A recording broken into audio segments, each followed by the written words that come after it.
For recreational scuba divers, the allure of the deep blue holds both thrill and responsibility. Among the safety considerations, the no decompression limit NDL stands as a crucial line, separating carefree ascents from the need for more complex, time-consuming decompression stops. This essay delves into the intricacies of NDLs, exploring the pros and cons that shape their role in underwater adventures. On the positive side, NDLs offer undeniable advantages. By defining the maximum bottom time within specific depths, they provide a simple, accessible framework for safe diving. Dive tables and dive computers readily translate complex decompression theory into user-friendly limits, empowering divers to plan dives within acceptable risk parameters.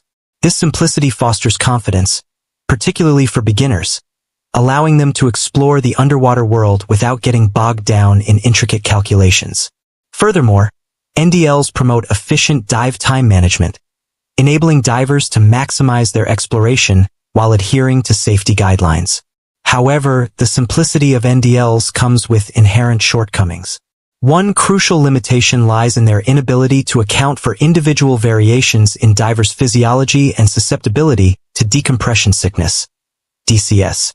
Factors like age, fitness level, hydration, and exertion are not factored into NDLs, potentially putting some divers at higher risk even within the seemingly safe boundaries. This one-size-fits-all approach can lead to a false sense of security, especially for experienced divers pushing the limits of NDLs. Another drawback of NDLs stems from their static nature. They fail to capture the dynamic, evolving physiology of a diver during a dive.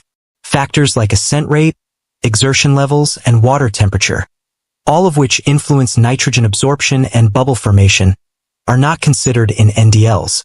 This rigidity can lead to situations where even dives within NDLs pose a risk of DCS if circumstances deviate from the idealized conditions assumed by the tables or models.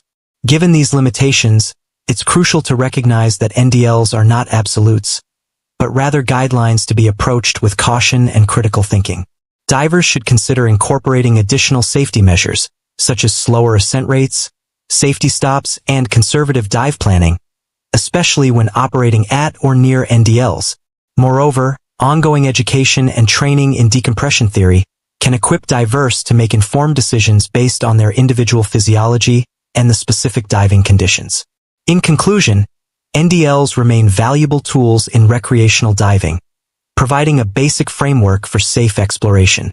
However, their limitations necessitate a cautious approach, one that acknowledges individual diversity and dynamic diving conditions.